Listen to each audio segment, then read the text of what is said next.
Estamos con el arquitecto Salvador Esqueloto, ex director nacional de vivienda y 2 veces decano de la Facultad de Arquitectura. Queríamos preguntarte, Salvador, cuáles han sido las consecuencias, cuál es la realidad hoy de la marcha de la construcción de viviendas, cuáles son los retrasos que estás viendo. Es decir, las cooperativas, muchas no se escrituraron o se paralizaron, las obras se enlentecieron, se reprogramaron. El hecho de que se perdiera buena parte de los equipos técnicos también incidieron en que las obras se extendieran. Es decir, hay una situación bastante crítica que de alguna manera lo han dicho las propias autoridades, cuando dicen, bueno, que están esperando los recursos del Ministerio de Economía, hay deudas del Ministerio de Vivienda con las intendencias departamentales que han adelantado recursos, es decir, se han pospuesto el inicio de obras nuevas, y si se quiere, yo creo que lo que está salvando un poco la performance es que, como es lógico, en los periodos de transición de un gobierno a otro, había muchas obras y muchos programas comprometidos y en ejecución que se iban a terminar en 2021-2022. O sea que todo lo que se está construyendo y terminando en el año 20, 21 y casi buena parte del 2022 son obras que se iniciaron en 2018-2019, por decir algo, porque las obras llevan entre 24, 30 meses, hay programas más largos que implican infraestructura. Entonces, de alguna manera eso permitió sostener algo de lo que venía y darle continuidad. Pero nos preocupa mucho de que no hay programas nuevos. Es decir, que no sean, para que esto tenga continuidad, tiene que terminarse lo que viene de atrás y tiene que empezarse programas, acciones, proyectos nuevos, y esto no está ocurriendo, lo cual va a repercutir en el mediano plazo.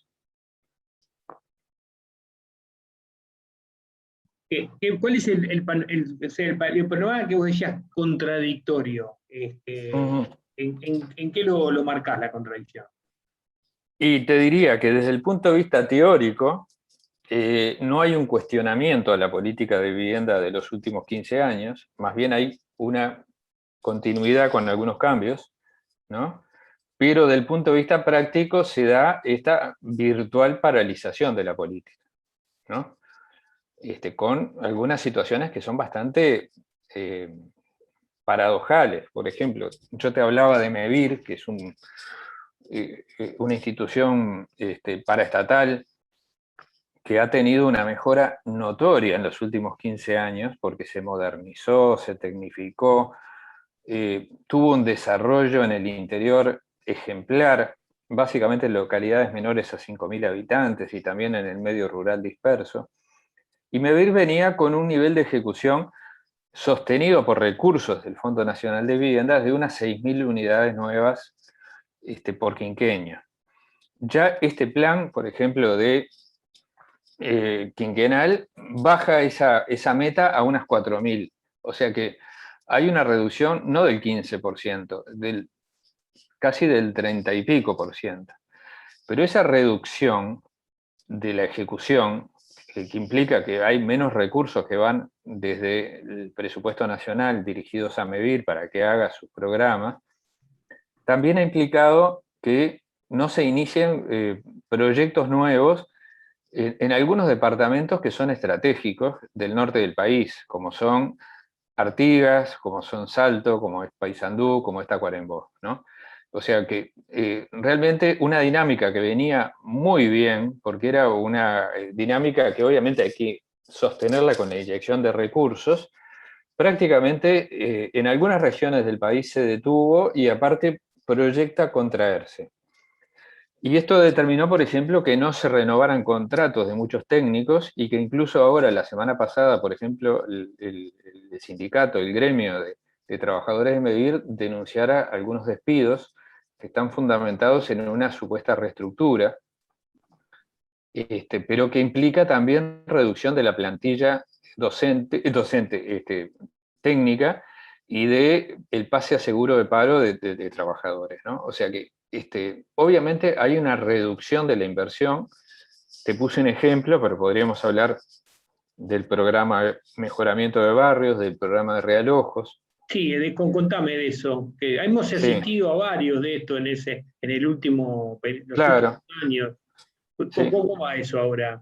Y mirá, está muy mal. El programa de mejoramiento de barrios, por ejemplo, redujo tremendamente su equipo técnico, ¿no?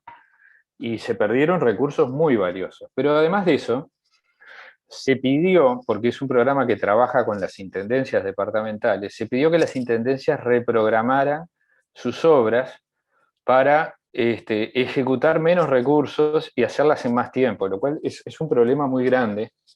Obras que ya estaban iniciadas, estamos hablando. Es un problema muy grande porque los que trabajamos en la construcción sabemos que si una obra está pensada para 30 meses, como te dije, si yo la hago en 50 o 60 meses, la empresa me va a cobrar más. O sea, porque hay gastos fijos, hay situaciones que encarecen el desarrollo de una obra. Esto desde el punto de vista económico, pero desde el punto de vista social tiene un costo que es inconmensurable. Es decir, familias que estaban esperando realojos, que estaban esperando mejora, por ejemplo, de los drenajes para que no se inunde el barrio, o la llegada de una red de agua o de saneamiento, o la mejora de sus viviendas, van a tener que esperar más tiempo para que esto ocurra, ¿no? Me gustaría, Salvador, que nos refrescaras eso del realojo y del saneamiento, esa movilización de todo un barrio, alojarlo en otro lado. Sí. Me gustaría que lo cuentes, porque eso está bueno que la gente Mirá, sepa. eso atiende básicamente a situaciones de gran precariedad. Que yo te decía, dentro de esos 150.000 hogares tú tenés situaciones muy variadas, ¿no? Porque hay gente que está por debajo de la línea de pobreza o gente que puede estar en una situación relativamente mejor, pero que no tiene los recursos para mejorar por sí misma su situación habitacional. Entonces, bueno, estos programas que atienden a la situación de precariedad, que básicamente son tres. Está el programa de mejoramiento de barrios, que trabaja con lo que llamamos la precariedad concentrada, es decir, los asentamientos como tales, que interviene en el conjunto y que tenía y tiene una programación, es decir, bueno, ahora terminamos con este, empezamos con este otro, o avanzamos en este, y sigue, ¿no?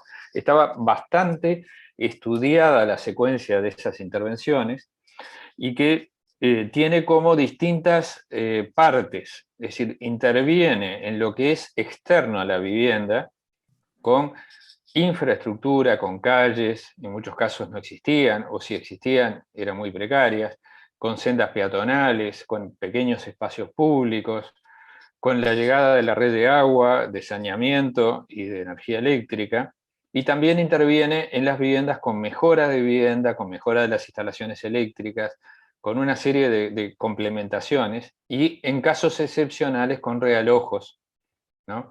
Donde, por ejemplo, hay que abrir una calle o una senda, o cuando las familias están viviendo en terrenos que no es admisible que permanezcan por razones ambientales, contaminación del suelo, proximidad a un curso de agua, zonas que son inundables. Entonces se construye una vivienda nueva y se demuele, cuando la familia se traslada, el rancho o la vivienda precaria, ¿no?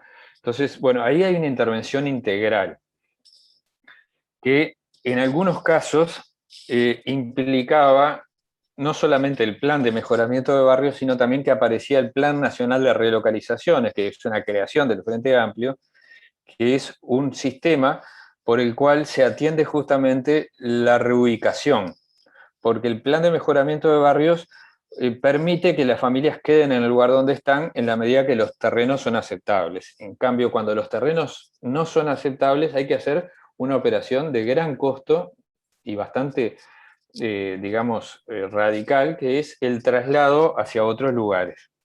Que esto se ha hecho en algunos barrios de Montevideo, se ha hecho en algunas localidades del interior, y que fueron intervenciones muy, muy significativas. Estoy hablando, en el caso del interior, por ejemplo, del barrio La Chapita, en la ciudad de Paysandú, del el barrio Ferrando en la ciudad de Colonia, o en Montevideo de algunas intervenciones muy fuertes, como era la vieja cantera de los presos, el viejo asentamiento de Isla de Gaspar, que viene desde los años 40, que se trasladó totalmente, y hoy se está construyendo el parque de Idea Vilariño, ahí, un parque con casi 8 o 9 hectáreas de espacio público, y que antes vivían 300 familias, para tener una idea, ¿no?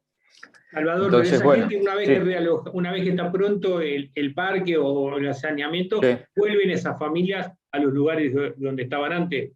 Con No, nuevas en ese viviendas. caso, no, en ese caso, ese fue un reasentamiento Real Ojo que llevó unos cuantos años, llevó casi 8 o 9 años, se hizo por etapas y se ubicaron a las familias en nuevos grupos de vivienda, algunos más cercanos, se trató de que fueran no muy lejos, pero de acuerdo al tipo de actividad que ellos desempeñaban, en grupos de 20, 30, 50 unidades. O sea, no hacer grandes complejos de vivienda, sino buscar distribuirlos en el barrio, en zonas próximas y en comunidades que estén a la escala. Porque en ese caso lo que pasaba era que casi todas las viviendas estaban ubicadas en el relleno de lo que había sido una vieja cantera de piedra, la llamada cantera de los presos en Malvin Norte, que luego se había rellenado con basura por parte de la Intendencia durante décadas. Estamos hablando desde los años 20, 30, 40, 50, hasta que se clausuró. Pero los estudios del suelo determinaron que era sumamente riesgoso que las familias vivieran ahí, por lo cual se tomó la decisión de trasladarlas, ¿no? Entonces, bueno, te contaba que ese es un programa que es muy radical, que implica muchos recursos, pero que es o fue muy exitoso y que hoy prácticamente está paralizado. Y el tercer programa que aborda estos problemas es el Plan Juntos, que no habíamos hablado, que es un plan que nació en la época de Mujica, en la presidencia de la República, y que cuando asume Tabaré Vázquez toma una decisión que a mi juicio es correcta, que es que ese plan pase a ser coordinado por el Ministerio de Vivienda y en el presupuesto quinquenal se lo inserta en el Ministerio de Vivienda en la DINAVI, y es un plan que también trabaja con familias muy pobres, ya no en asentamientos como tales, sino en forma más dispersa, es decir, interviene en un barrio, en Montevideo, en el interior, pero no elige el plan, sino que le llegan derivados del MIDES aquellas familias que tienen dificultades y las organiza en grupos de A8 o de 10 para mejorar la vivienda individual de cada uno de ellos, que está en situación precaria. En alguna situación más extraordinaria se construye una vivienda nueva, pero que ha tenido un impacto social altamente positivo. Y bueno, también ha tenido un desarrollo incremental desde el origen, que había sido básicamente a través de donaciones o trabajo voluntario, luego empezó a asignarse recursos presupuestales importantes a ese plan. Y bueno, hoy no sabemos la cantidad de respuestas que está dando, ¿no? Es lo que yo te decía, estamos esperando los datos de la rendición de cuentas para poder tener una medición de qué está pasando con estos programas. Salvador Esqueloto, exdirector nacional de vivienda, te agradezco enormemente esta charla y ponernos en situación de lo que fue y lo que está pasando. Te mando un abrazo enorme y nos vemos la semana que viene. Bien, bien. Muchas gracias. Saludos a la gente.